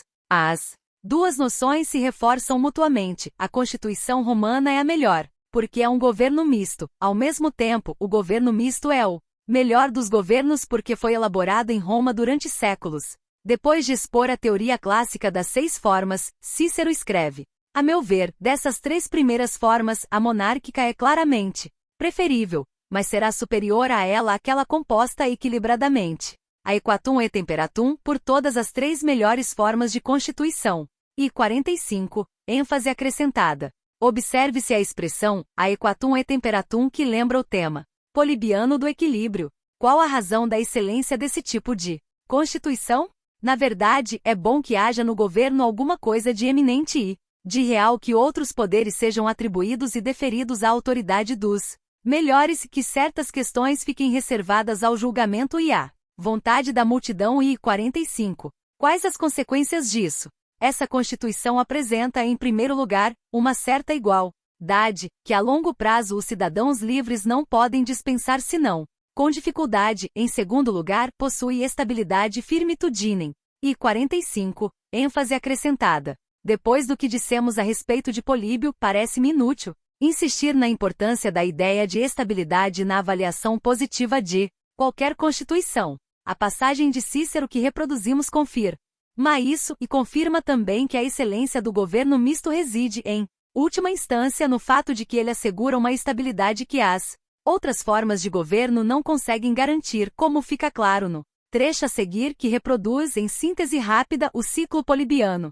Enquanto as 3 primeiras formas de governo facilmente se desenvolvem nos defeitos opostos, de modo que o rei passa a tirano, os melhores constituem uma facção, o povo se faz turba e leva a desordem, transformando-se essas formas em outras. O mesmo não acontece, de modo geral, num governo como este, composto e moderadamente misto. Não há de fato razão para a mudança, causa conversionis, onde todos se mantêm firmemente no seu lugar, afastando-se das condições que levam à precipitação e à queda. Aqui também se nota uma relação estreita entre constituição mista e estabilidade, quando o governo é composto e cada uma das suas partes exerce a função que lhe cabe dentro do conjunto, não há causa conversionis. Isto é, não há uma razão que leve o governo a degenerar, de modo que, dessa degeneração surja uma forma de governo completamente nova. Mais uma vez encontramos, num texto clássico de filosofia política, o elogio da estabilidade ao lado do temor da mudança, especialmente quando esta conduz à turba e confusão do governo popular. Capítulo 5. Intervalo. Chamarei de intervalo a estas poucas noções dedicadas à Idade Média, isto é, aos muitos séculos que separam a Antiguidade clássica de Maquiavel, ao qual está dedicado o próximo capítulo. Já disse que na presente excursão histórica vou deter-me só em algumas fases que considero essenciais na história das teorias das formas de governo. Quer dizer, em algumas teorias que são exemplares. No curso da filosofia política medieval nada há de genuinamente fundamental para o desenvolvimento das teorias das formas de governo. Limitar-me-ei, portanto, a dar algumas razões para esse fato, a procurar explicá-lo. Não se pode silenciar um motivo externo que pode ter influído para motivar esse longo hiato histórico que vamos expor brevemente. O texto canônico dessa história, a Política de Aristóteles, não era conhecido pelos escritores cristãos dos primeiros séculos. Perdeu-se na crise da cultura antiga, e só foi redescoberto no fim do século XIII. Quanto ao de República de Cícero, foi redescoberto no princípio do século XIX. Reencontrado o texto aristotélico teve grande repercussão tanto que a célebre classificação das formas de governo passou a ser repetida servilmente, embora a realidade histórica fosse bem diversa da que tinha suscitado as observações e distinções dos autores gregos. Cito um exemplo muito significativo. Uma das obras políticas mais importantes da Idade Média avançada é, sem dúvida, o Defensor Pacis, de Marcílio de Pádua, 1324. No capítulo 8º dedicado à classificação das constituições, encontramos uma pura e simples repetição, quase uma tradução do trecho de Aristóteles que citamos. Há dois gêneros de governos, um equilibrado e outro viciado. Com Aristóteles, chamo de bem equilibrado o gênero em que o governante zela pelo bem comum, de acordo com a vontade dos seus súditos.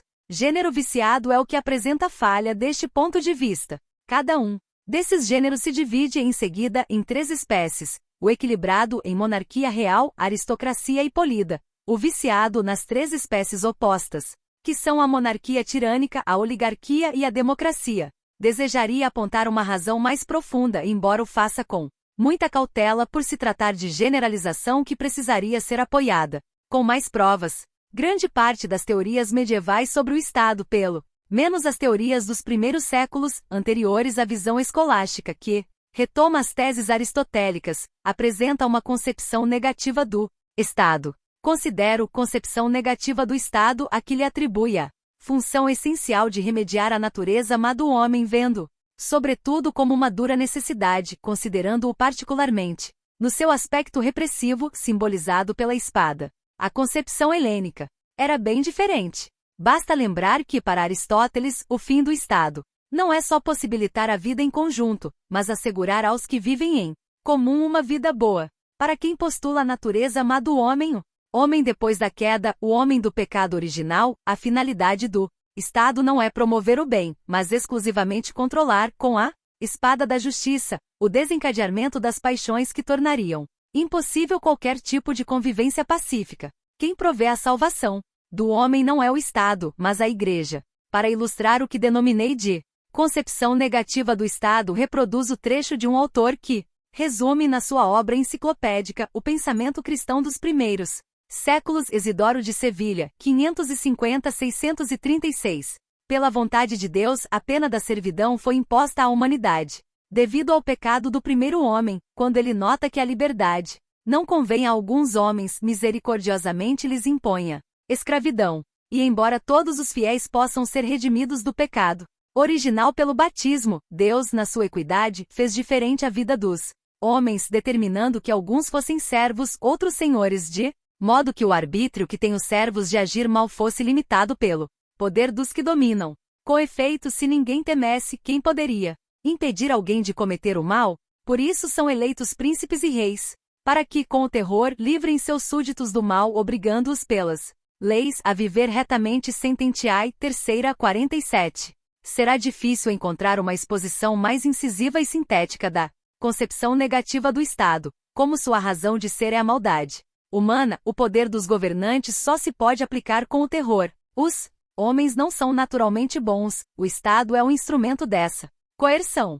Aquele a quem se solicita o exercício de poder tão terrível, pertence pela sua natureza à raça dos senhores, da mesma forma como aqueles destinados a obedecer pertencem à raça dos servos. Vimos no capítulo dedicado a Aristóteles que o regime em que a relação entre governantes e governados é assemelhada à que existe entre senhores e servos é a monarquia despótica. Na passagem citada de Isidoro, o regime descrito é a monarquia despótica. É fácil compreender que numa teoria do Estado como esta não há lugar para uma teoria das formas de governo, que pressupõe, como se viu repetidamente, a observação de que há muitas dessas formas, algumas boas e outras más, onde todas as constituições são más, todas necessariamente despóticas, onde o Estado, pelo simples fato de ser Estado, só pode ser despótico, onde, em outras palavras, o Estado e o despotismo são unum e idem, não há lugar para estabelecer distinções sutis entre as formas de governo, classificando-as em gêneros, espécies e subespécies. Poder-se-ia objetar que até mesmo Platão tinha uma concepção negativa dos estados existentes, que para ele eram todos maus em relação à república ideal. Platão comparava os estados existentes ao melhor estado possível e, por dedução, chegava à ideia do bom estado. Uma passagem como de Isidoro não contrapõe o estado mau ao estado bom. O contraste que apresenta é outro, entre o Estado e a Igreja. O grande tema da política medieval é a dicotomia Estado-Igreja, não a variedade histórica dos estados. A salvação dos indivíduos não é algo que ocorre no Estado, como acontecia para os escritores gregos e como será admitido também pelos escritores políticos que inauguram a tradição do justnaturalismo moderno, como Hobbes, mas por meio de outra instituição diferente e superior, sob certos aspectos até mesmo antitética, instituição que tem a finalidade extraordinária de conduzir os homens ao reino de Deus, saltando alguns séculos, mas permanecendo dentro da mesma tradição. Não resisto à tentação de citar uma passagem célebre em que o contraste entre esses dois reinos não poderia ter sido pintado com cores mais fortes. Texto sobre a autoridade secular, 1523, de Lutero. Pertencem ao reino da terra, quer dizer, estão sujeitos às leis, todos os que não são cristãos, isto é, que não combatem o mal, porém, ao contrário, o praticam. De fato, são poucos os verdadeiros cristãos e menos numerosos ainda os que se conduzem de acordo com o espírito de cristandade. Aos demais que não têm condição cristã nem pertencem ao reino de Deus, o Senhor impôs outro regulamento submetendo-os com a espada de modo a não poderem exercer sua maldade, o que fariam de bom grado, forçando-os a praticá-la medrosamente sem contentamento e serenidade, do mesmo modo como se prende com cordas e cadeias uma fera selvagem e perigosa para impedi-la de atacar e morder, como lhe ordena o instinto, o que faria de boa vontade. Não é necessário tratar da mesma maneira um animal dócil e doméstico, inofensivo mesmo sem cordas e cadeias que o prendam. M. Lutero, Escritos Políticos, edição Utet, p. 403. Para encontrar outra concepção negativa do Estado comparável à dos primeiros pensadores cristãos será necessário chegar a Marx. Dedicarei um capítulo a Marx, mas desde já se pode dizer que, partindo de uma concepção negativa da história, pelo menos até o momento da ressurreição pela Revolução, isto é, da concepção segundo a qual todas as sociedades que já existiram, exceto as primitivas, estiveram divididas era classes antagônicas, ele afirma que a classe dominante tem necessidade de uma força repressiva, representada justamente pelo Estado para manter seu domínio. O ponto de partida de Marx não é o homem mau, menos ainda o homem que é mau porque está maculado pelo pecado original. É, por assim dizer, a sociedade má, na qual a divisão do trabalho levou à divisão em classes, que perpetua a desigualdade entre os proprietários e os que não têm propriedade. Mas é sempre um ponto de partida que tem como consequência o reconhecimento da necessidade de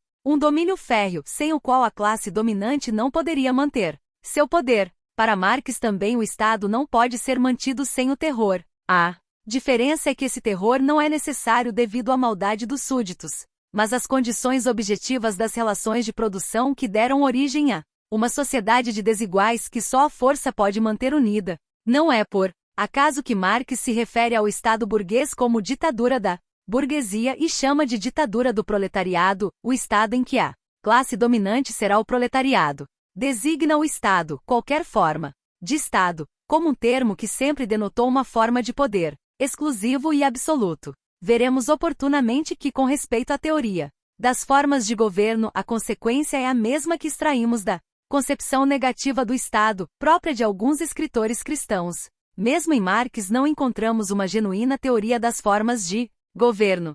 Se todos os Estados são ditaduras pelo simples fato de serem Estados, todos valem o mesmo. Enquanto houver Estado haverá o domínio pela força, a coação, a repressão, a violência da classe que detém o poder sobre aquela que não o tem, etc. Está claro que Marx também não vê no Estado a finalidade da história. Ele deverá desaparecer, sendo substituído pela sociedade sem Estado quando não existirem mais classes antagônicas.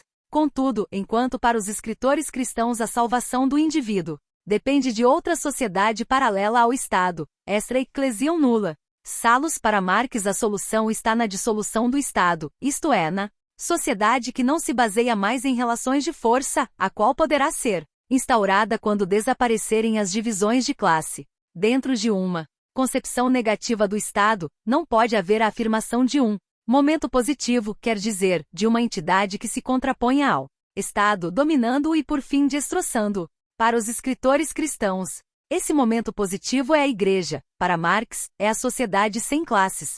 Para uns uma forma de verdadeiro anti-Estado, para outros o não-Estado, a fim de completar o quadro das concepções negativas do Estado e, uma vez que mencionei Platão, vale acrescentar que a solução platônica do Estado negativo não é nem o anti-Estado nem o não-Estado, mas sim um Estado ideal, uma sublimação, o superestado, a sociedade organizada de modo tal que a desigualdade entre os membros da comunidade estatal, que fundamenta o Estado como puro domínio, seja fixada de uma vez por todas e perpetuada. Em outras palavras, não se trata de eliminar a divisão da sociedade em classes, mas sim de eternizá-la.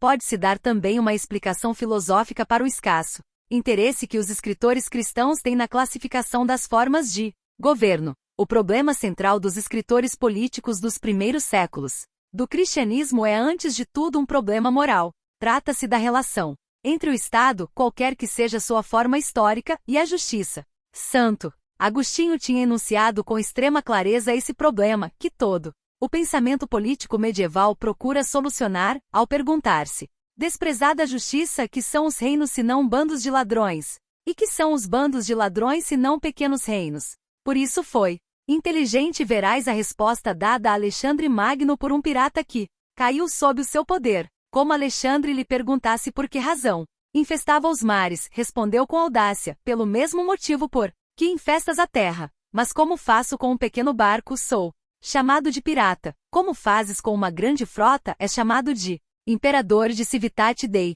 Quarta, 4. É o mesmo tema, mas não mais tratado como problema moral ou jurídico. Dos comentários medievais sobre a tirania, o mais célebre é o de Bartolo, de 1314 a 1357, no De Regimine Civitatis, que introduz a distinção destinada ao êxito entre o tirano que exerce abusivamente o poder, tyrannus ex parte exerciti, e o que conquistou o poder sem ter direito, tyrannus ex defectu tituli. Possivelmente o mais completo dos tratados sobre a tirania é o de Coluxio Salutati, e tratado sobre o tirano, escrito no fim do século XV, com o qual o autor pretende responder à pergunta sobre se César deveria ser considerado um tirano, e portanto se Dante tinha razão para colocar seus assassinos no último círculo do inferno.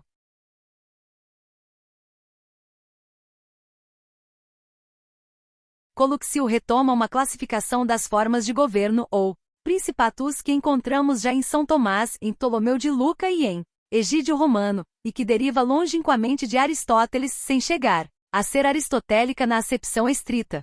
As três formas de principatus são o principatus regius, o politicus e o despoticus. É interessante o critério de distinção baseado nas relações familiares, como haviam sido apresenta das no livro primeiro da Política de Aristóteles. O principatus regius é aquele em que o rei governa como pai sobre os filhos, o politicus, aquele em que governa como marido sobre a esposa, o despoticus como senhor sobre os escravos. Retorna a distinção, também aristotélica, entre o poder exercido no interesse dos súditos, o poder paterno, e no interesse do poderoso ou daquele ao qual se dirige o poder conjugai, e de outro lado aquele exercido no interesse exclusivo de quem governa, poder senhorial. No que concerne à tirania, Coluxio retoma a distinção entre suas duas formas definidas por Bartolo. Tirano é tanto o que invadite, imperium eiustum no habe titulum dominandi, o príncipe que conquista-o poder sem justo título a ele, sendo portanto um príncipe usurpador, ilegítimo, quanto que superbi dominatura autenius titiam facit vel iura tegesque. Não observai, o príncipe que embora tenha título justo para exercer o poder, o exerce em violação das leis, abusando de seus privilégios, tratando cruelmente os súditos, etc. Por antítese, o príncipe legítimo e justo, não tirano, é o que tem ao mesmo tempo um título justo, qui iure principatus delatus est, e governa com justiça, que os tuiam ministrae eleges. Servat. Estas breves indicações sobre a teoria do tirano servirão também como introdução a Maquiavel, tema do próximo capítulo.